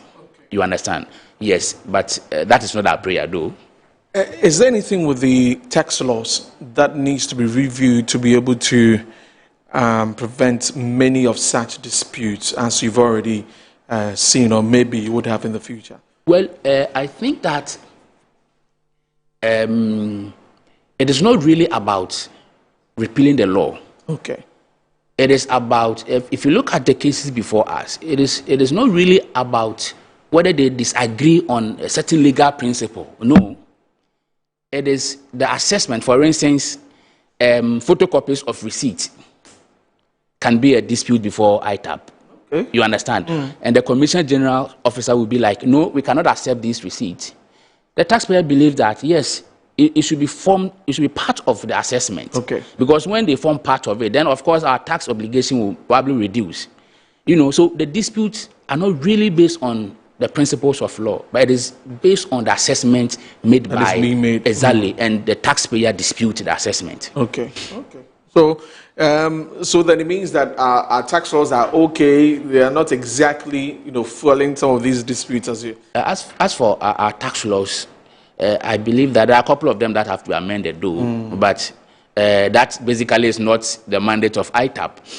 Even if you look at the procedural rules that I talked about, LI 2513, we believe that so many of them have to still be amended to, make provisions for certain laws we believe will better, enhance our performance as an institution. And so in terms of amendment of laws, as and when those laws need to be amended, I believe that the appropriate institution will take action. Okay, right. If you just tuned in, we're having a conversation with the Executive Secretary of ITAB, that is the Independent Tax Appeals Board, Lawyer Mohammed Kofi Twumasi is here with us. We'll be wrapping up in a bit and getting to some other conversations about how we're keeping our environment clean. So, Lawyer, wrapping up on this, what is the basic message you want to send to all our viewers, to all Ghanaians, about the ITAB and how you settle the disputes that come before you? Yes. So what I would say is that ITAB has come to stay. Okay. If you look at the composition of the board, we have a board chairman who is a seasoned tax practitioner and a lawyer. We have, he's called Eric Mensah. We have Dr. Abdulbasit Aziz Bamba, who is a lecturer at University of Ghana, Legon. And then we have Mangwa Ghani, who is a former director legal of the Ministry of Finance. These are seasoned lawyers, well versed in the area. And then we have two nominees from CIT Ghana, Chartered Institute of Taxation. And then we have two nominees from ICAG. And the current president is a board member, Dr. Yame. You understand? Okay. And then we have two other females, Professor Ejapoma and then Dr. Lomu Atri. These are men, heavyweights, exactly, who are experts in their field. They are people who have served, the country very well. They are men of integrity. And I believe that ITAB is up to task. What we require from those who come before us is to, comply with what the law says in terms of the filing, And so if, for instance, you want to appeal to the Independent Tax Appeals Board, you can, of course, file yourself or engage experts who know how to go about it, to do it for you. Has there been a case where any of the party, in fact, the taxpayer has not been happy with the final decision from the board? Not yet. Not yet. Okay, so it means that you go to the very end. Yes, because of the issue. You see, as I indicated earlier, we explore settlement. Okay. Yes. By 28, we should have the first ever decision coming from ITAB. Okay. And the law says that if you are still aggrieved, then you go back to the court. You appeal to the court. Okay. From the High Court all the way to the Supreme Court, you can go. You understand? Okay. But for now, it is our prayer that the cases, and I believe so, that the cases will be disposed of in a very fair manner, that you have nothing virtually to appeal against. Okay. As I believe and I pray that those who come before us will do the right things, so that the process will be fast. Will be very fast, right? So if anybody has to get to ITAB, where is the location? So we are at the New Finance Ministry, at Kanda, on the first tower. We have two towers, Tower 1 and Tower 2. Okay. We're on the first floor of Tower 1. Okay. That is where we are at the moment. Right. Well, yeah, thank you very much for this insightful conversation and helping us understand ITAB. And as you mentioned, now you'll be going out to put yourselves out there more for people to understand what the board does, and it is very important there. So, lawyer, finally, any other thing we did not, any other thing probably you want to just add, and then we can wrap up with this conversation? I believe it is fine. It is fine. We have more time. So when we have more time, as and when anything comes up. So for now, how many cases are you done with? So we have about 18 cases. You are done. We've disposed of 8. 8. Yes. So 10 more. Yeah, we have. And how long does a case take? Roughly, we expect to finish within 6 months. 6 months. Yes. That's a while though. It's okay. 6 months is cool. Okay. Yes, as compared to the regular courts, okay, where you can be there for more than years. Yes. You know. Right. Thank you very much, Lawyer Mohammed Kofi Chumesi, now as the Executive Secretary for the Independent Tax Appeals Board, sharing with us what the board does and, giving us all the insights about that. I am connected now to my colleague, Vanessa Edotum Boating. She is joining me from the Medina market. Hello, Vanessa. Share with us what's happening at the market. Yes, that's what we are currently at. Hello. Yes, that's one. We are currently at Medina Market, where the government, Ahmed, is. It's just in regards to the 2 days cleanup exercise the president directive gave. So he's going around. Has been down in time, so we have a quick conversation with him. He will tell us more. Minister, welcome to Metro TV. You are here at places, and we understand it is just in regards to the cleanup exercise, and you've mentioned that it should be a continuous process. So far, what are your comments? Let me say a very good afternoon to our cherished viewers. As a matter of fact, so far I'm impressed. Because looking at the day we started, we didn't even expect that today we'll be able to get the city or the nation cleaner as we are getting it.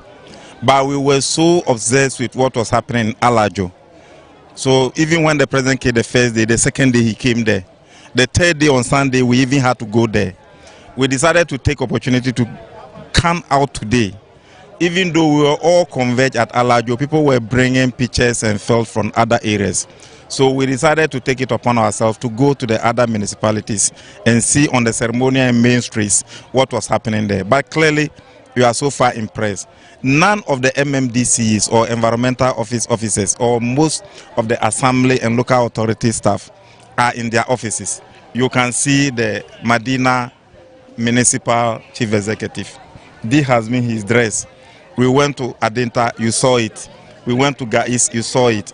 We went to Okaikwe North, you saw it. So clearly that is what is happening. And if we continue like this, the city will be very cleaner. But Ghanaians have also got some sense. So you could see the community and the local participation. My fears, however, is that if we are not able to do absolute evacuation by Friday, it has been 12 or 13 days now from 23rd.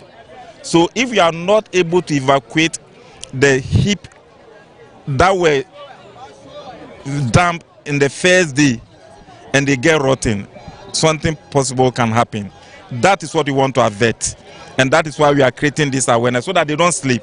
You don't say that the president said 2 days, so I'm using only 2 days. So today they are working, tomorrow they will work. And we are encouraging them to work in the night, so that they will be in the night. There's little vehicular traffic, and therefore the big trucks can do the cutting in the night. And that is what I have to tell Ghanaians. So at Dome Market, people were calling for a town council to be reintroduced into the system. What do you say to that? The president promised it in our manifesto. We wanted to start it in 2025. As a ministry, we wrote for the recruitment of about 3,000 environmental officers. But we were told that it was the stability year, 2025. This year, we included it in our budget. And we are still pushing the finance minister to give us clearance. And even if we don't get next year, we'll still be pushing. You can only have town council when you have experts trained from our schools of hygiene. And we have about 3,000 of them who have been graduated. They are waiting to be employed. So once the financial clearance, now we are exiting the IMF. Once we exit the IMF, I know the financial clearance will be given. I spoke to the Minister for Finance last month. He promised me, said, "Oh, Ahmed, you wait. In the last quarter of this year, I will give you some clearance to do some recruitment of professionals." So I'm not shifting the blame on him, because it was stability, it was restoration, it was redemption. But once you are able to redeem and you restore and you take level, then you can talk for this recruitment. They've been picketing in my office, but with that, there can be no recruitment. So Ghanaians are right. Until they come, we must continue with this until we are able to recruit them. They are more than necessary, but we need them. When we went to Alajo, you see that people were now bringing the refuse from their houses. People are sleeping with filth. People are sleeping with refuse. The essence of town council is to visit, and some is to visit the house and the homes, and even go to people's bathhouses and do inspection. Because in some places you do evacuation, the next day you get more than you had yesterday. The following day, more than you had. Where do you think that these refugees are coming from? They are his that were stored in the houses for years, some for months, some for days. But when the tricycle come to your house to take it, they will charge you.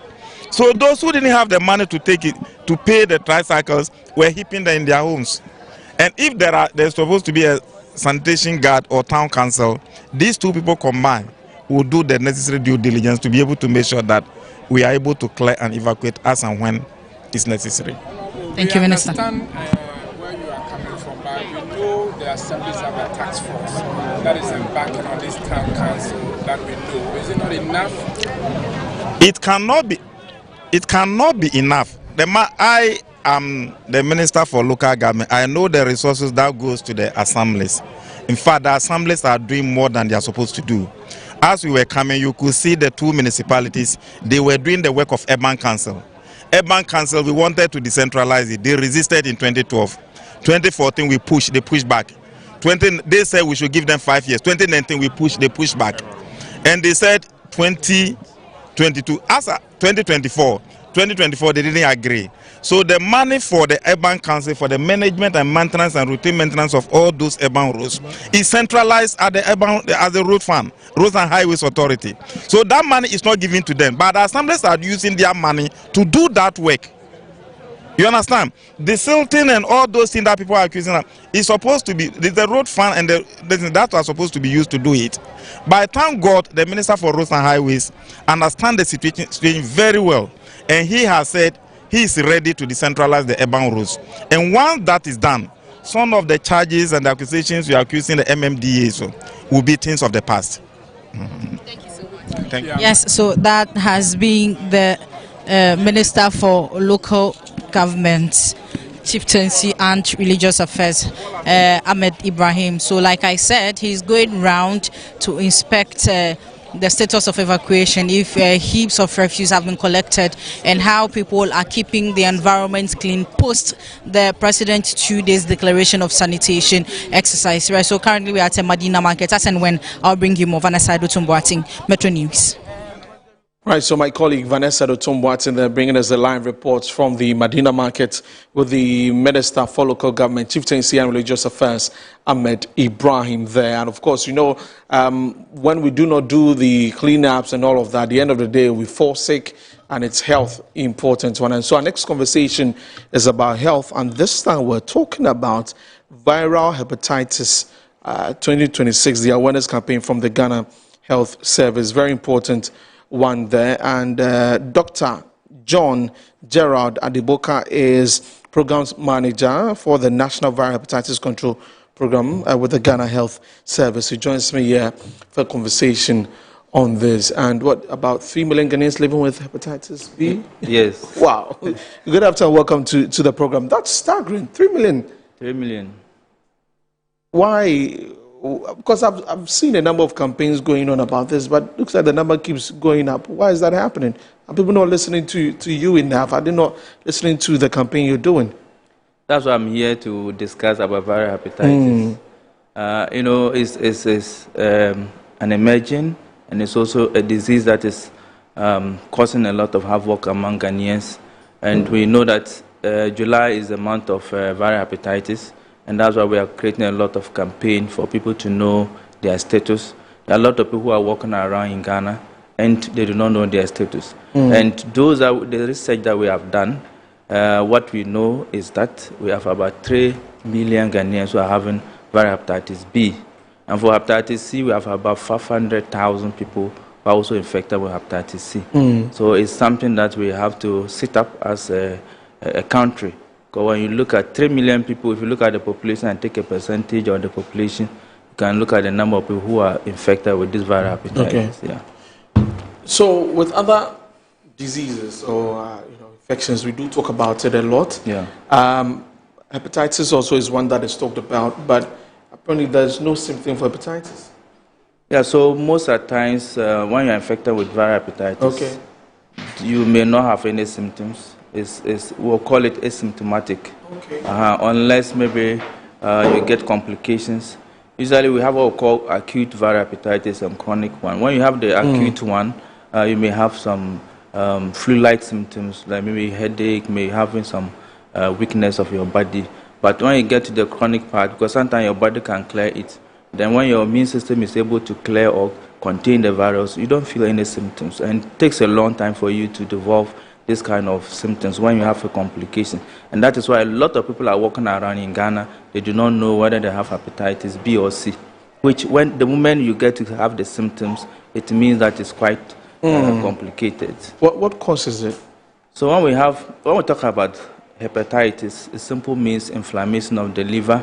And when we say inflammation, then the liver has become increased in size or big. And then we can have hepatitis A, hepatitis B, hepatitis C in terms of virus. But there are other causes. Even the medication, the drugs that we are taking can cause hepatitis. But when we talk about viral hepatitis, we have about A, B, C, D, and up to E. But the ones we are worried about in Ghana, which is causing liver cancer and liver failure or chronic liver disease, is the hepatitis B and C. And that is why we are worried. And that is why I said about 3 million people are infected with viral hepatitis B, and about 500,000 people are affected with viral hepatitis C. Okay. So with hepatitis, you can walk into any health facility, and how do you prevent that? For viral hepatitis, it's quite simple. You can even test it yourself. You just walk to any healthcare facility in Ghana, maybe laboratory. Sometimes some of the pharmacists can even screen you. But we encourage that you go to the qualified facilities for screening. It's quite simple. It's just about 10 minutes test, depends on the type of test you are doing. And then you know your status. The important thing now, because people are walking around with the infection, they don't know, you need to walk to the hospital, try to know your status. Because we know that as the moment you test and you are negative for viral hepatitis B, we have vaccine for the Hep B. We need to take the vaccine and you are protected. And then for Hep C, when you are tested positive, what we encourage is that the treatment in Ghana is free. So you need to see your health worker, then they will take you through some investigations. If you meet the what we call the criteria, if you think that you need a treatment, then they'll put you on treatment. And it's free. And when you walk to all the teaching hospitals, regional hospitals, and some selected district hospitals, you can access the treatment for viral hepatitis C. Okay. Yeah. So we're having a conversation about this awareness campaign from the Ghana Health Service on viral hepatitis, and we're talking hepatitis B and hepatitis C. Is it sexually transmitted? So when we say sexually transmitted, in terms of viral hepatitis B, the main mode of transmission is blood and body fluid. Okay. It can be sexually transmitted. Okay. But the rate of transmission is quite low. And then for Hep C, usually is blood. Blood. For sexual transmission, it's quite very low on that. In terms of that. And so that's why we advise people. You have to your sexual practices has to be very, very. You take it important, and then you don't need to divorce your wife or because maybe the person is infected with hepatitis B or C. You just need to go and check yourself. If you are negative, you just take the vaccine, and then you are protected. Right. Then you advise the person to go and see a health worker. Right. So if you're positive, straight away you need to get onto the medications to help you with that. Can it be cleared? Or can it be cured? So totally. Yeah, so the good thing is that for the hepatitis B, your body itself can clear the virus. But if you develop the chronic component, we have treatment for it. We can contain the virus, we can treat the virus. But the good news about the hepatitis C is that it's curable. You only need 3 months treatment, and then you are cured from the virus. So for Hep C has cure for the people to know that you can walk to any place and access the treatment for only 3 months. So the only way to know your status for hepatitis B or C is to get tested. And there's a bit of the transmission, the spread that let's talk about. I see mother to child and all of that. Yeah. Just break that down for us. So in Ghana, our main mode of transmission is through mother to child during childbirth. About 95% of the cases we see in Ghana is through mother to child. And the rest of the form of transmission, you can get it through blood transfusion. Now, the other good thing is that most of the blood that they transfuse, they have to screen the blood very well. But if it's not screened well and you are being transfused with infected Hep B or Hep C virus, you are likely to get it. You can get from other body fluid, as we spoke about, sexual contact. And then the sharing of needles and then sharp things. And you know that unsafe tattooing and then scarification that we do as a traditional practices, we have to also look at it, because some of them use them, they may not. The needles that are used, so they can use for several people. They can use for maybe 2-3 people. Now that we are advising people to use one blade or use one needle for one person. And so you know, some people who use drugs, sometimes they may not have the needles to use on. They can share with their colleagues. So these are all forms of transmission. And many a times there are conversations about the myth. I mean, people have certain misconceptions about it. And what are some of them that what you cannot catch, or you can catch hepatitis by touching, hugging, sharing food and all of that? Is that true? That is not true. Okay. Eating with you, you won't get it. Hugging you, you won't get it. Touching you, you won't get it. Okay. So don't be afraid. If your partner, your colleague, or your family member is having hepatitis B, you eat with the person. Okay. You can hug the person. Let the person feel comfortable. It's not a so you curse. can eat? Yes. No. Yes. You said truthfully, so kissing wouldn't be part? Kissing... Or it has to be just blood? Kissing is minimal. Okay. When we talk about kissing, it's minimal. Okay. You know, unless there's if you have a cat, the person has another cats that can blood contact and all that. Okay. Otherwise, it's not really something that you can get it through. Right. So with that, you can eat with anyone who has hepatitis. Very important one there. So for Bright, Jaka, and Rezo are asking me questions. Don't worry, I'll ask the doc for you. Eating with who? Eating, the only eating like with.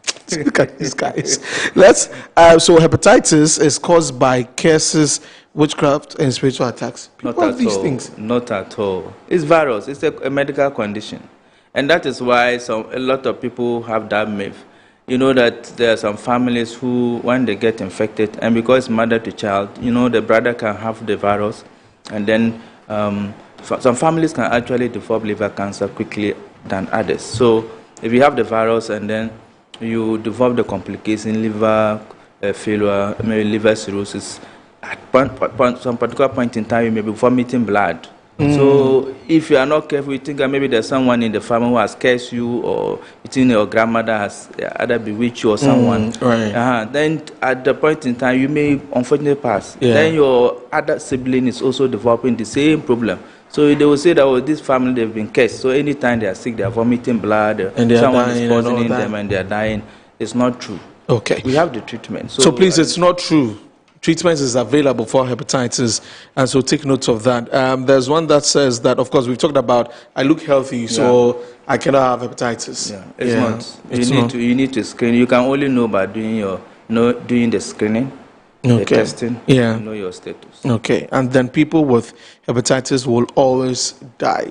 No, it's not. With that, you've mentioned that it's not true. When you tested positive, there's medication that you can go for, right, or treatment, and then it can take that away. Okay. So as I said, for the hepatitis C, it's curable. Just like you having malaria, you've gone to the hospital, they've tested you for malaria and give you malaria medication. So you take it, the next time you go and check, it's not there. So the same thing for the hepatitis C. For hepatitis B, we have all the drugs available. You need to see your doctor. Well, if you do not check your status and it gets chronic, as Doc mentions here, chronic liver disease, liver cirrhosis, liver failure, liver cancer, all of these things will happen if it's left untreated. Yes. So we have to know that liver cancer is one of the the commonest cause of cancer-related deaths in Ghana. And then when you come to the commonest deaths, as we see, usually related to liver cancer, is chronic Hep B and Hep C. Okay. So it means that you have to take your health very important. You need to know your status. Screen is preventable, it's treatable, so you don't need to be thinking that maybe if I go and test and I have it, I'll be worried or I'll die. You need to know your status. And then you can get vaccinated against it. So please, let's all take notes. 3 million Ghanaians living with hepatitis, and it is a serious thing that we need to look at. Yes, and so that is why Doc is together with the Ghana Health Services embarking on this campaign, this awareness creation about hepatitis, viral hepatitis B or C, all of that. Please, it is very, very important. So, Doc, any final thing you want to add, then we can wrap up. What I want to say is that you have to know your status, get tested, get vaccinated, and then with that one, your liver will be safe and you will live longer. But this month is viral hepatitis month. We are doing a lot of campaign and talk on all the social medias. We'll be having a lot of presentation on viral hepatitis screening going on across all the country. The regional hospital, teaching hospitals, and district hospital will be doing that. And then on the 28th of this month, as July, we'll be having the final World Hepatitis Day celebration at the Ministry of Health.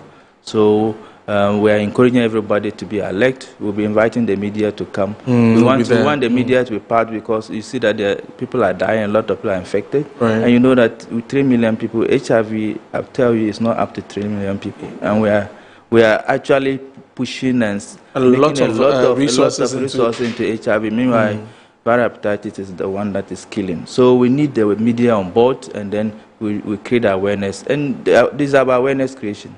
Okay. When the people understand, they know what they are doing, then it means that they can go for the screen and they'll be fine. Okay, so it's all about awareness creation. So on the 28th of July this month, they'll culminate all of that, put it together, and wrap up the month with the celebration of the awareness creation at the Ministry of Health. That's just around the corner here. So please be alert, go check your status, and if you're negative, make sure that, negative, fine, but if you're positive, make sure that you are assessing treatment. It's very important. And across all hospitals, you can get that very important information. Thank you very much, Doc, for coming. Dr. John Gerard Adiboka is Program Manager for the National Viral Hepatitis Control Program from the Ghana Health Service. Thank you so much for coming. But do you watch football? I do. Okay, so today the second leg of the semi-final is England Argentina. Who is winning? I think I want England to win. My team lost yesterday. I really do not want England to get into the final. That's all. Because they can't win. They won't give us a that you are a Messi fan. I can see that. Not exactly. But I don't think the English have. They are not good enough to get into the final. They will get there. They will place in fourth. They will place in fourth. Okay. So tonight we'll bring you that game here on Metro TV, original TV, and original 91.9 FM. It is England versus Argentina, and the history about these two meeting. I mean, I understand that the English do not want to see Argentina. One of the former players was sharing a story about someone coming to his home in an Argentina jersey and was mad about it. There's some history, and tonight we'll see all of that in that game live here on Metro TV. So do what to tune in 7 p.m. and when it's 3 p.m. we'll bring to you the highlight show, and the team sits at 5 to begin the conversation, the preview to the game. And yesterday it was Spain who beat France by 2-0. Many thanks for watching. My name is Desmond Okrekudanzo, and we came to live from our studios here at Northridge. Have a good afternoon. Bye-bye.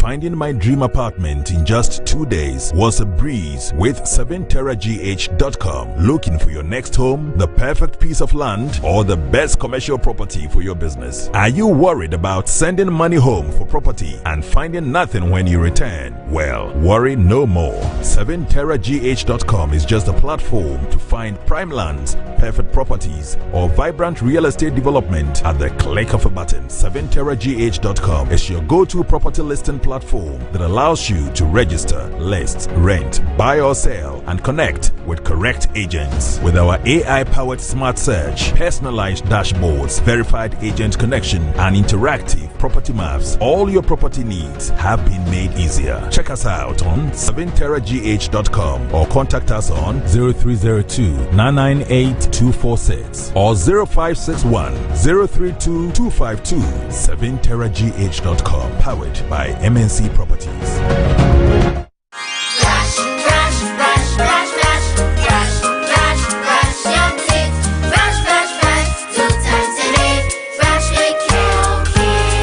Hello, my friends. My name is Calkit Toothpaste. Wow. I was made to be gentle on your gum but protected. I will protect your teeth from cavity, make your teeth whiter, stronger, keep your mouth fresh all day. And best of all, I'm strawberry flavored. So put on a smile and try me. That's amazing. Just try me. That's my job. If you say so, jump on my brush. Makes your teeth stronger, chicky whiter, chicky stronger. Yay! You did it! I'm glad you like your new toothpaste. Don't forget to brush both day and night. Calkits. Happy smile.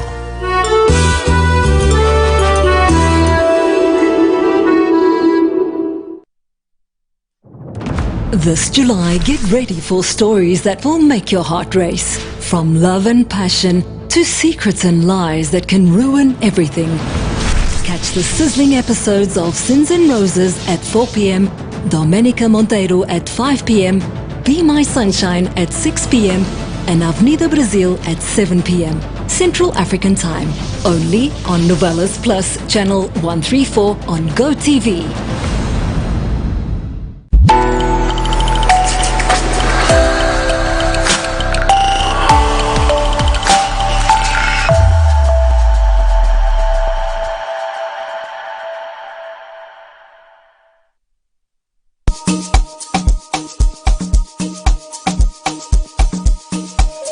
Welcome to GH Schools, your #1 training institute that offers practical-based tuition